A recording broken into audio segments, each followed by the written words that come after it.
Thank you for calling the White House. Unfortunately, we cannot answer your call today because congressional Democrats are holding government funding, including funding for our troops and other national security priorities, hostage to an unrelated immigration debate. Due to this obstruction, the government is shut down. And we're seeing the results now throughout the country. It's snowing. Did you know that? Yeah, it's a little slick outside. That is obviously the fault of Republicans. We would want you to beware that if we can actually get this government back on track, you've got to be very, very careful about this while you're driving. But if we can get it back on track today, the roads will not be quite so slick. Just to let you know, the Democrat Party paid for this message. Bill Colley with you this morning on Top Story on News Radio 1310, KLIX and newsradio1310.com. A couple of things I got to mention this morning because there was a time in this community a couple of years ago when this was a raging daily debate on this radio program, and it's the issue of refugee resettlement. And while it has been somewhat on the back burner in the last year, recent months, it's not an issue that is going away anytime soon. What changed really in places like Twin Falls, the election of the new president changed the number of people coming to this country. It dropped significantly, we should point out. But also the number of people who were coming here who had a better understanding of our culture. That is, they were Christians who were coming here. And I realized that the majority of Americans aren't churchgoers anymore, and Easter means Easter bunnies and candies and the like. But overall, there's a veneer of Christian culture in this country that it's not going to go away anytime soon. Perhaps in a couple of 100 years, people will wonder, why do we celebrate Christmas and Easter? And then there'll have to be some sort of historical explanation for it. But in the meantime, people who are coming here from Christian countries, generally, they fare better in the long run, I would think, just simply because there are going to be fewer cultural hurdles that they have to leap over. 8 minutes after 9 o'clock, Bill Colley with you on Top Story on News Radio 1310, KLIX and newsradio1310.com. Two stories out of Europe over the weekend signal that the attitude in that part of the world, and your liberal friends out there think we should all be emulating whatever the Europeans do. Two stories out of Europe show people there are just fed up with what's going on when it comes to refugee resettlement. It really got started in Germany, in many cities there. You may remember New Year's Eve, not this past New Year's Eve, but the previous one, where roving gangs of refugee men, especially, and most of these people who were coming, they weren't people in need. You'd see the occasional obligatory picture of a dead baby on a beach, and they'd go, aha, this is why we need to be more compassionate. As it turns out, the majority, though, of people who came, the overwhelming majority, something along the lines of 90% who came were men in their late teens and all the way up through their early 30s. And they came with expensive sneakers and cell phones and the like. They could have been back home fighting for their own countries against whatever enemies they had, but instead they chose to go to Europe and sign up for the dole. So the effort to try to portray this as some great humanitarian effort started to fall apart when some of these people started to go around these New Year's Eve celebrations groping and raping women. And then the German police tried to cover it up, because if people found out that's what's happening, they might want it to stop. And that would mean stopping the folks coming and maybe even deporting some of them. And being liberals, they couldn't have that. They couldn't admit their mistake. So they had to cover it up. It eventually came out, and it nearly toppled the government of Angela Merkel, Angela being a German word for Hillary, nearly toppled her government. I just read over the weekend where she's staying in power because she's now cobbled together some rather interesting coalitions among other parties in the Bundestag in order to keep herself in power, because, well, what else is a woman like that going to do? Well, retire. You're right. Go off to retirement and sit on some estate in the old East Germany, and then just while away the days making quilts or something along those lines. Well, I'm going to call it 11 minutes after 9 o'clock. We're at 33. Bill Colley with you on Top Story on News Radio 1310, KLIX, and newsradio1310.com. A little caution to people who may be driving. I am not driving in this weather. It was dry when I drove in this morning, but I'm sure it's going to be slippery. There's black ice in spots, and the snow is that fine type of snow. It's going to make things a little bit slick while you're driving today, just to keep your eyes open for that possibility. I've got this from a newspaper called The Telegraph out of England. Now, I didn't read this in any American newspapers. German city bans new refugees as anti-migrant mood increases. Gee, what would cause an anti-migrant mood? Well, they must be racist bigots, that's why. An eastern German city has imposed a temporary ban on new refugees in an effort to stem a number of recent violent incidents. Cottbus, about 120 kilometers southeast of Berlin, has been rocked by violence from refugees and right-wing extremists since the start of the year. See, they got to get right-wing extremists in there. Well, why would somebody be out and fighting back against these people? Earlier this week, Brandenburg State Police reported that 2 male Syrian teenagers were arrested under the suspicion of injuring a German teenager in the face with a knife. In other words, they slashed him. And that happened just days after a group of 3 Syrian asylum seekers, 14, 15, and 17, attacked a man and his wife outside a shopping center. The 15-year-old was handed a, quote, negative residency permit, unquote, by authorities, effectively ordering him and his father to leave the city. Not the country, just leave the city, get out of the city. So it goes on to mention that they took in this small city of 100,000 people, they have taken in 3,000 asylum seekers. So the number is even small. 3,000 out of 100,000 is small when you think about it. But look at the damage that these people are doing. Then it goes into a lot of 2 more pages about neo-Nazis out there trying to prevent these people from living in the city. Well, neo-Nazi or not, I don't want people beating me up or slashing me in the face when I go out shopping. 9:13, Bill Colley with you on Top Story on News Radio 1310 KLIX and newsradio1310.com. We're at 33. We have a caller. Caller, you're up next. You're on the air. Good morning, Bill. You know, we don't study history. The Islamic theocracy, hiding behind the facade of a religion, has been affecting this country since the Pilgrims landed. And when the Pilgrims sent a load of furs to be traded for goods to England, they were intercepted by Muslim ships over there. They enslaved the people to build a palace down in Egypt for the Islamic Muslim leader down there, and I think it took 25,000. Anyway, this onslaught of refugees, they will not assimilate. They have an agenda to control and conquer the world. And as you know, the Crusades were to bring back the Christian lands and to kick the Muslims out that had slaughtered hundreds of thousands of Christians in order to take those lands. And, it just takes a few of them, just like a rotten apple in the barrel, to cause a lot of problem, like you've been pointing out.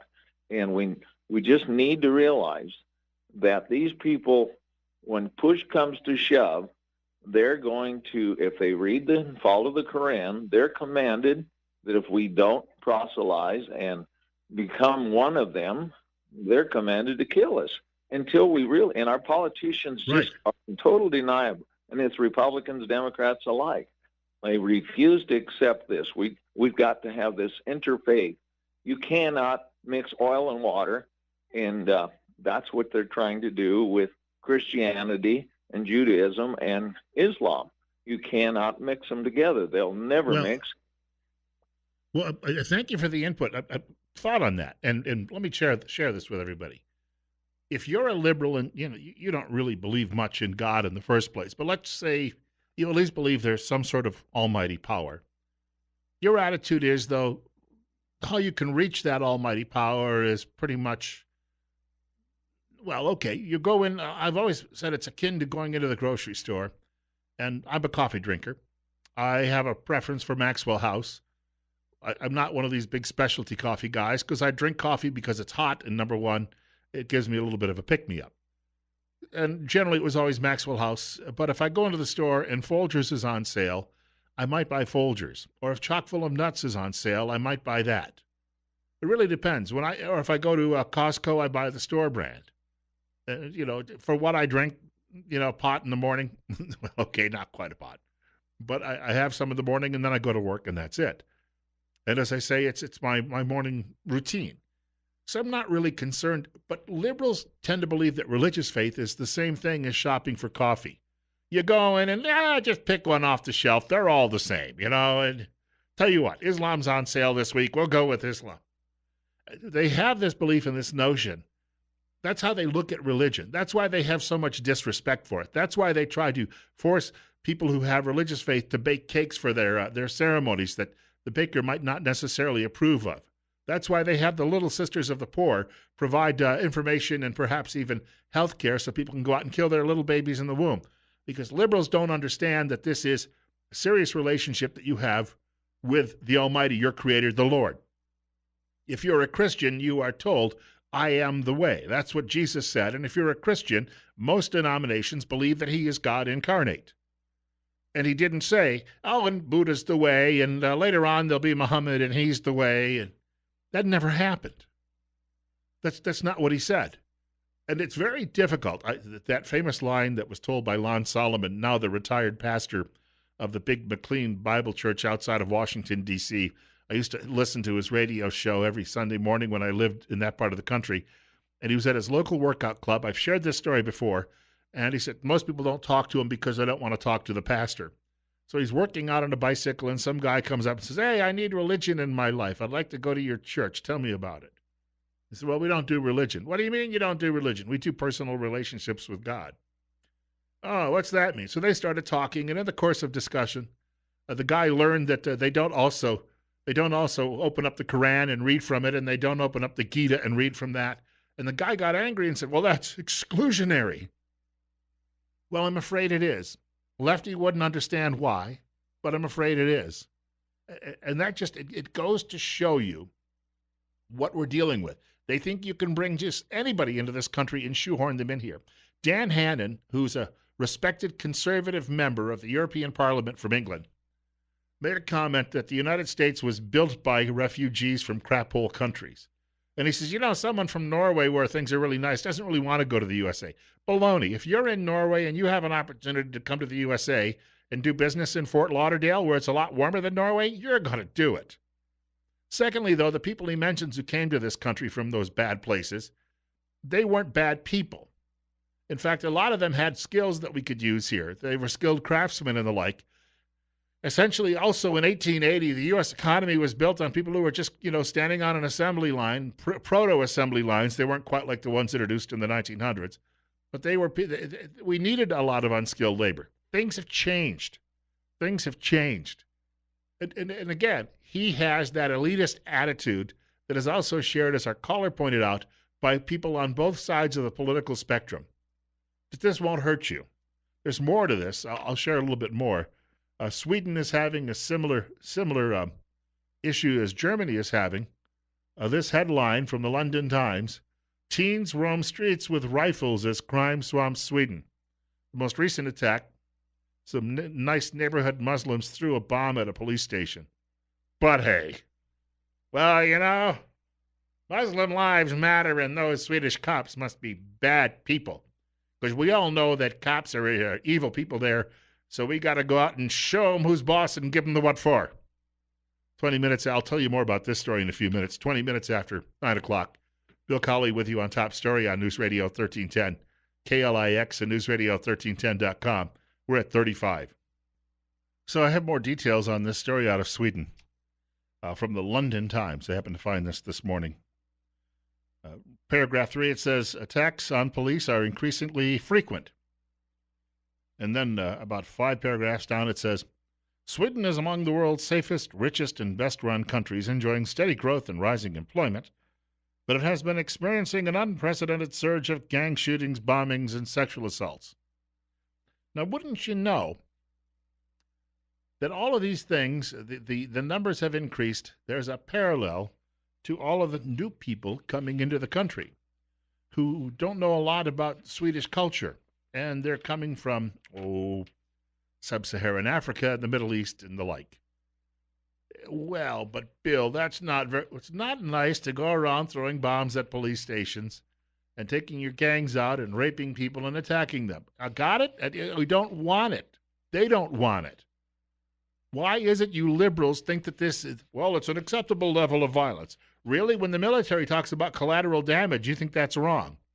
But when it comes to what you want to promote, it's okay, isn't it? That's the way a liberal thinks in this world.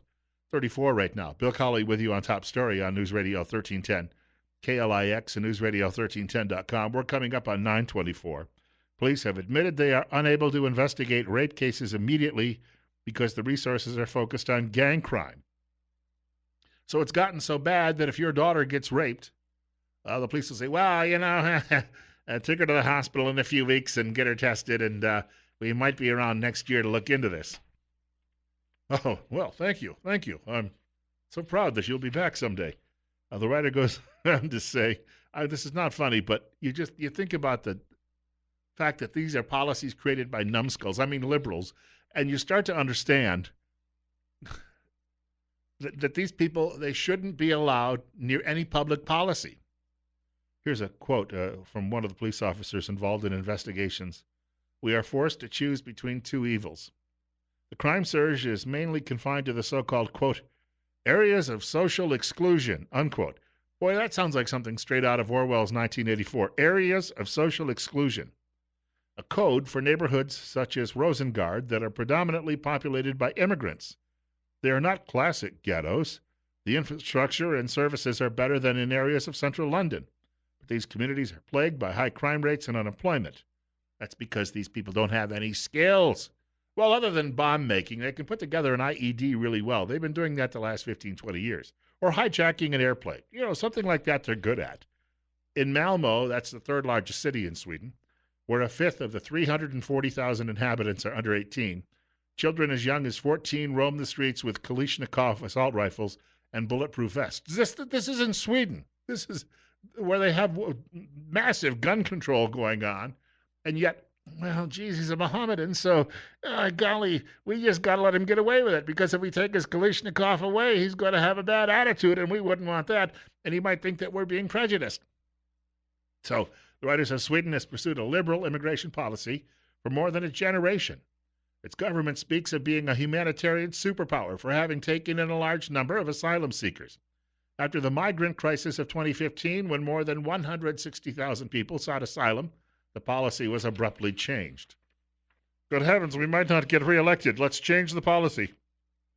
Yet there is little debate or reliable data about the integration of the 12% of the population that derive from non-Western countries. 12% is a big place in a big number in a country like Sweden. Do you know why Europeans are doing this? Well, because they don't have big families.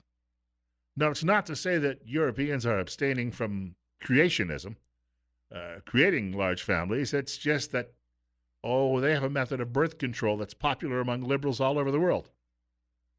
We just had a march about it in Washington the other day, and several around the country as well, yet your local media didn't pay much attention to it. So all of these problems come from decades of liberal policies. The butchery that is involved in their method of birth control means that they don't have the population to continue to keep an economy going, so they bring in unskilled labor from around the world. The unskilled labor immediately says, well, look at these people around here. First of all, they're not people of our book, so they're subhuman. Let's treat them that way.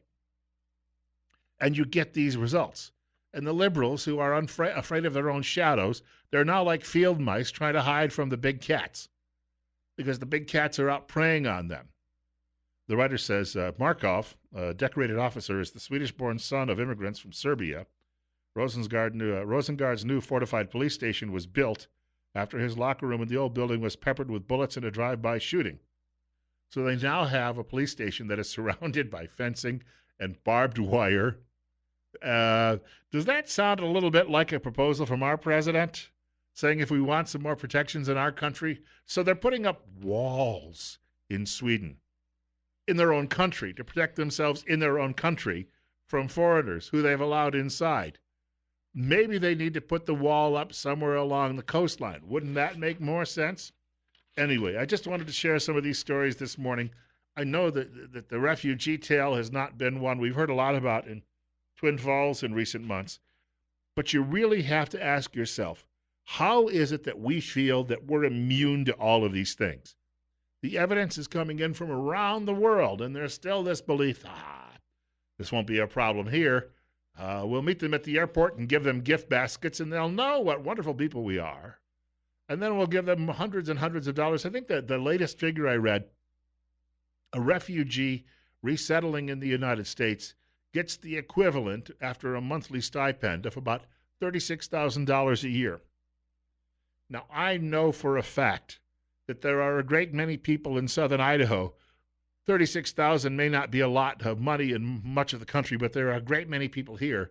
When you hear $36,000, you say to yourself, boy, I wish I could make that kind of money. And yet, if you'd come here from a third world nation and got dumped in our community, and you're trying to find work, I don't know, wearing a hairnet, stirring yogurt, or whatever it is they do, you're going to be getting a stipend until you find that work. And that means you're going to be living better than many of the native-born people here in this valley. Pray tell me what is wrong with this picture. Coming up on 9:35 right now. Bill Cawley with you on Top Story on News Radio 1310, KLIX, and newsradio1310.com. Yes, but Bill, we're a compassionate people, and if we weren't, the newspaper would say bad things about me in its editorials, and in a close election I might not win. And winning is the most important. Oh, sorry, I didn't mean to say that. Because I'm a compassionate person, Bill.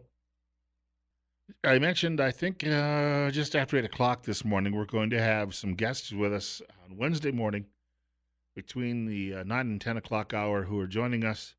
They are from an organization called National School Choice Week, and it is National School Choice Week. Governor Otter, in fact, proclaimed it here in Idaho with a proclamation last week. I'm trying, but I've had no response, to get some of the folks on the state level on air with us tomorrow morning.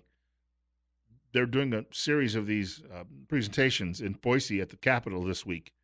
It's a lobbying effort to essentially convince most members of the legislature here. We have been favoring this topic. We've been moving more and more in that direction. I would believe that if we can finally get by some of the other big issues we've been dealing with in Washington, that Education Secretary Betsy DeVos is going to move us more in this direction of a national school choice policy, which will do a lot to make schools more competitive and clean up some of the worst abuses that we see in public schools.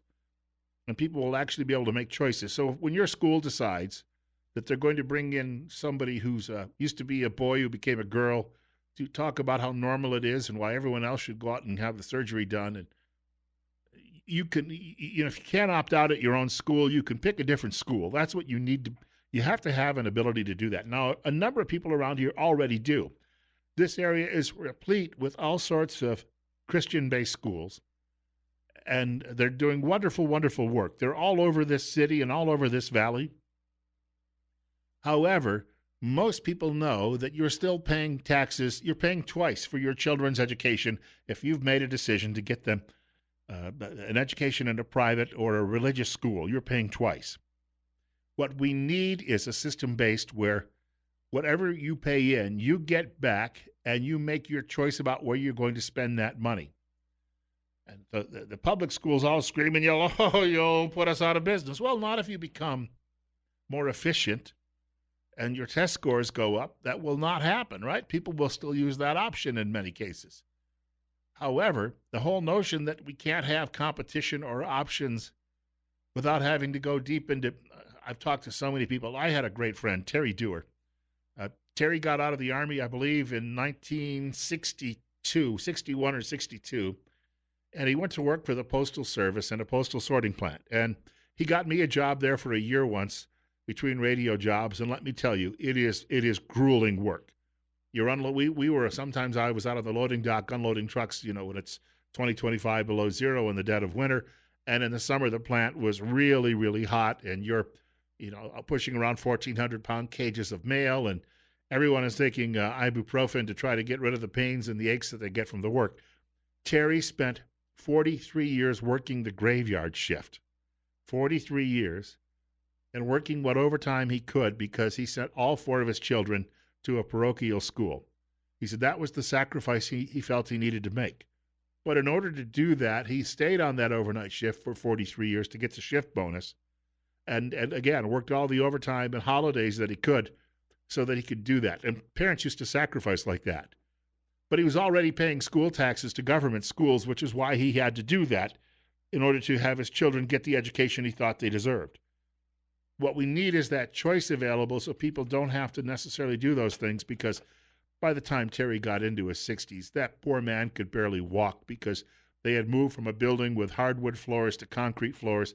And he says it just killed you to walk around on that hour after hour. It was rough on me, and I was a lot younger, and I was only there a year. Speaking of schools, this comes from Dan Mitchell, writing at International Liberty today. He says, we spend more than other countries on a per-student basis, yet our test scores are below average. Politicians periodically admit there is a problem, but their solutions, such as Bush's no bureaucrat left behind scheme and Obama's Common Core boondoggle, simply squander money and rearrange the deck chairs on the Titanic. So you get a lot of talk in Washington about this, but everyone is still thinking, National Education Association cash. Campaign season's coming up. Why, we don't want to harm the public school system. The public school system is fine. It just needs a few tweaks. Oh, thank you for the campaign cash. That's how that system is operating. Here's something he has today. Cross-national data, that would mean for you liberals listening, comparisons to other countries, show no association between the increases in human capital attributable to rising educational attainment of the labor force and the rate of growth of output per worker. This implies the association of educational capital growth with conventional measures is statistically significant and negative. Three causes could explain why the impact of education varied widely across countries and fell short of what was hoped. First, the institutional governance environment could have been perverse. That's a good word for that. And that the educational capital accumulation lowered economic growth. Second, perhaps the marginal returns to education fell rapidly as the supply expanded while demand for educated labor was stagnant. Third, educational capital could have been so low that years of schooling have created no human capital. That's all very complex language, but he's saying the more money you throw at it, you start to get what's called a law of diminishing returns. And it tells you that money isn't always the solution, that after a while, you can start to throw more and more money, and the percentage of your return starts to go down and down and down and down and down. Our neighbors in Utah have had it right for decades. Among the lowest expenses per capita for students in the country, and yet among the highest test scores. I know it's counterintuitive for you liberals out there, but the evidence is staring you back straight in the face. Bill Cawley with you on Top Story. Hey, we'll wrap the program up in a few minutes. News on the culture wars front coming up. Did you read the other day where Mark Zuckerberg at Facebook has thrown in the towel on his efforts to try and, because you're so stupid, they said that they had to come out and tell you what fake news was or restrict fake news on Facebook. Some people might be posting fake news. I actually saw a friend of mine post something yesterday, and I looked at it, and I said, that can't be right. And I looked at the source. Just because a website says conservative in it doesn't necessarily mean it's legitimate. And I went and did some detail. I didn't just do a Snopes thing, because you can't always trust Snopes either, but I did a detailed search on all of this, and what he had posted about simply wasn't true. It had been rumored a few years ago, but it turned out not to be true. So I know it's out there, but most of us can tell the difference. But Zuckerberg, after all the criticism, because what they were simply doing was shutting down even legitimate conservative news, has backed off. He's looking at his business model and realizing, I'd like to keep conservatives interested too. It may hurt my pocketbook if I don't, so we're going to back away from that. I cite that because it's not completely in place yet. There's a woman running for state senate up in northern Idaho by the name of Danielle Ahrens, conservative Republican. She went to post a video. Apparently she went to an event in Bonner County over the weekend where some of these pro-life demonstrators, they weren't causing any problems. They were praying along the streets. And all they would do is they would take up a position and they would pray, and they would hold up their signs asking other people to pray too, to protect the lives of young babies in their mother's wombs.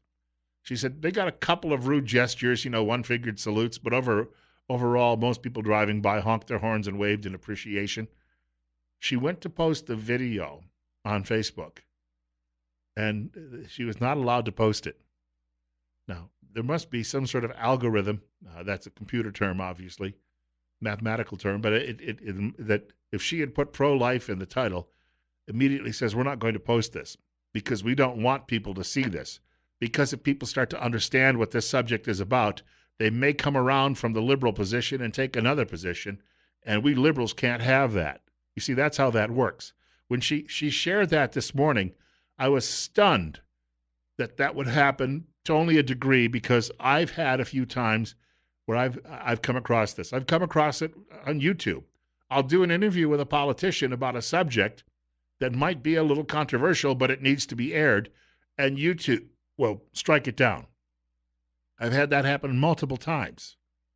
Now Google had started to go after the Daily Caller, and the Daily Caller was being called fake news on Google's. Google has its little thing on the side to tell you what's fake news or not, which is being decided by liberals at Google. And the Daily Caller, well, no pun intended, called out Google, and Google since has backed down, which is telling us a lot about what we need to know about the Silicon Valley folks who are promoting the culture of death and promoting liberal culture altogether. They don't want any other voices out there, and they'll do what they can to silence us. We have a caller with us. It's 946 on Top Story with Bill Colley on News Radio 1310 KLIX at newsradio1310.com. Caller, you're up next. All right, well, please try again. It's twice today people have decided that they don't want to talk to me after they hear me talking to them over the telephone. Do I sound that bad over the phone versus over the air? Must be something in my voice that's making them, liberals, when they hear me, I'm sure that's like somebody running up to the blackboard.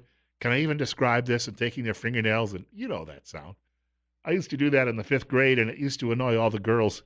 And my teacher finally would say, Bill, get back to your desk. Of course, I always obeyed the teachers. We have another caller with us. Caller, you're up next. You're on KLIX. Good morning, Bill. Thanks for taking my call. Sure. Again, it was great to meet you the other day. Yes, lunch was delicious. Thank you. You're more than welcome. I enjoyed it and look forward to another one. Of course, we had to put up with Charlie Howell, but that's another story for another day. Yeah. Well, we'll get us a driver someday. We can enjoy a beer while we're having one. Anyhow, but we got to do the responsible thing and have a driver first. Anyhow, back to what you're talking about with the liberals and that little march the conservatives had the other day. You have never seen, and I challenge anybody to show me evidence of it, of a conservative march where you had anybody throwing rocks, breaking windows, threatening people, trying to hurt people, and damn sure never seen one murdering little tiny babies that have never done nothing to nobody. But the liberals will sit there and bitch and whine and complain because you're going to execute somebody that was a mass murderer or rapist, what have you. No, this has come to the point in this country that people need to stand up and back themselves up like I do. I will not hesitate to express my opinion, and that drives liberals crazy. People out there, I've heard people a couple times walk up and say, "You're that guy on the radio." Well, yeah, I am. And only one of them really complained a lot, but that's okay. She had her opinion. They're still listening, though, aren't they? It's like a moth. Oh, absolutely. The moth will fly near the flame. Well, yeah, exactly. See, the liberals kind of like a fly at a dairy. They're there, and sometimes they have to hide, and that's what they are. But anyway, Bill, great show. And everybody, if you have an opinion like this, express it, because the only way it's going to get out is for you to express it, even if the media doesn't want to have it on. Get on a show like Bill's and just let them have it. It's fun to beat around a liberal. They're a lot of fun. Anyway, have a great day, Bill. Thank you. Thank you. Thank you much for the call. I wanted to point out, telephone number is 208-736-0300, 208-736-0300. It shows you, though, and we should, Facebook is not a public forum in the sense that it's not a public space like your town square, and I understand that. So when we complain about YouTube, Facebook, and Google, we've got to start thinking about platforms that would address our concerns, creating our own platforms. You're up next. You're on the air on Top Story. Hey, Bill, you're doing a great job on this program, and I have come to the conclusion over the years that all Democrats have got to be born minus a few brain cells. I got a question for you. You bet. I get this a lot because I see what the things liberals say about me on the internet, and they say that I hate women and that I'm against women, et Oh, cetera, et cetera, et cetera. What they mean is I'm against liberal women, right? well, I'm against liberals pretty much myself. There are a few that sometimes talk a little bit of sense, but I don't think you show a bias. I mean, yeah, you're for the Republicans, and I think that's great.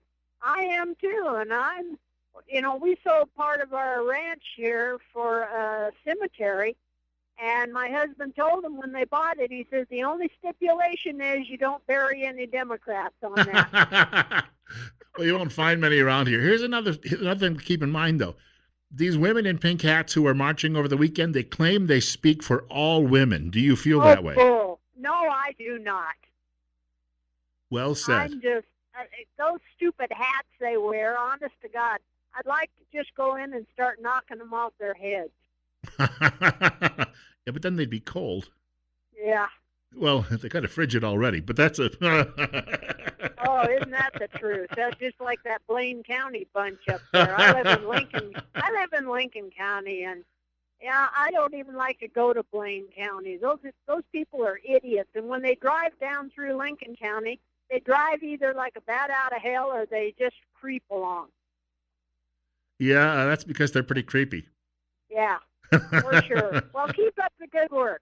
Hey, thank you for the call. 9:51, Bill Colley with you on Top Story on News Radio 1310 KLIX and newsradio1310.com. If you go to our website, I have a piece up there today where I mentioned that I'm in solidarity with all of these women who were marching over the weekend. I went to Walmart and bought myself a pink knit hat. I've got a photograph of myself there wearing the thing, and I explained why I'm in solidarity. Number one, I haven't been shaving my legs or my armpits for years. Number two, I haven't been sexually attractive for 20 years. And, of course, we can't have full employment because if everybody goes back to work, how will the Democrat Party survive? Because working people won't feel a need for government services and programs, and good golly, we won't have the socialist revolution, which we need. So I posted it there today for those of you who would like to see that, and it's only going to make liberals infuriated. It's only going to, because how dare you mock us? You conservatives are evil and you're subhuman, and how dare you mock us? Because liberalism is a self-evident truth. So they'll be upset. They'll be wetting their knickers about that today and telling you that I don't like women. No, I don't like liberals. There's a difference there. You understand that? I don't like liberals. But women who are out there in this movement and they claim that they're for you other women out there, I beg to differ. I should point out I was a little disappointed the hat at Walmart didn't come with the little ears on it. But then again, I'm sure Walmart doesn't have a big liberal clientele. But it also only cost me a little over $2. So it kept my head warm, and I was still able to show my solidarity with the Women's March. I believe we have a caller with us. Caller? No, I think it rolled over to the other line. Caller, you're up next. You're on Top Story. Yeah, it seemed like it was Friday evening after, Trump had called in Schumer and his chief of staff, and then Trump had his chief of staff there, and they met, the four of them, and had food, burgers or something. It don't matter. It's just that later on in the day, the vicious attack by Schumer on the president, and you would have said, well, did this guy just meet with the president, or am I delusional? And you say, is this just standard procedure? Or do these people, they just call each other's names and then really it doesn't matter? I know they differ from Trump. But, I couldn't believe what a vicious, sorry son of a bitch he was towards the president. And I just and then over the weekend, he just kept doing it.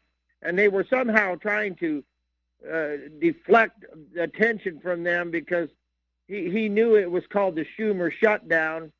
And he was doing his double damnedest to try to change that perception. and I don't know that he did. But this morning, you had Graham, Collins, and Flake doing a news conference, just a brief one, and there were some people asking them questions. And I said to myself, now who the hell is listening to any of them? Yeah. I don't know. It gets so frustrating. But see, mainstream media thinks Republicans and conservatives listen to that crowd. We all know otherwise. Well, it's I guess I don't know. We keep thinking there's going to be some sort of sanity coming out of that hole, and I don't know. It's such a mess. It scares the hell out of me. I'll hang up. Thanks. Hey, thank you for the call. Susan Collins looks like she might have belonged at that march over the weekend with the liberal women. I mean, well, she would fit right in, not only in thought but in looks. 9:55. Bill Colley with you on Top Story on News Radio 1310 KLIX and newsradio1310.com. We're at 33. Speaking of sometimes, when I say these things, they get all upset. Ooh, there he goes again. We need to have a liberal back on the air on KLIX so they can shout a lot and shout down conservative thought. But I was listening to this morning, saw this on one of the feeds. This is Bill Maher, liberal comedian, speaking on his HBO show, saying he's fed up with all of the liberals trying to shut up anybody who tells a joke. The nothing is funny people are trying to take over the world, and we can't let them.